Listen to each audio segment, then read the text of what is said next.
দেখো বন্ধুরা, এটা আমার 1 বছর আগে সংরক্ষণ করা লিচু। এটাকে আমি 1 বছর আগে সংরক্ষণ করেছিলাম। তো তোমাদের একটু আমি লিচুটা ছাড়িয়ে দেখাই। আর তোমাদের একটা ভিডিওতে আমি অবশ্যই দেখাবো যে কিভাবে 1 বছরের জন্য লিচু ফ্রিজে সংরক্ষণ করে রাখতে হয়। তো আমি এখন ছাড়াই, তোমরা দেখো। তো এই যে বন্ধুরা, এই যে লিচুটি ছাড়ানোর পর যেমন রং তেমন গন্ধ, পুরো যেন একদম গাছ থেকে পাড়া টাটকা লিচু।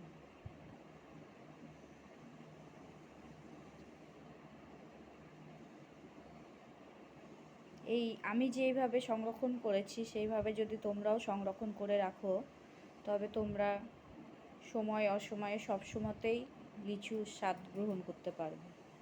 দেখো। Thank you.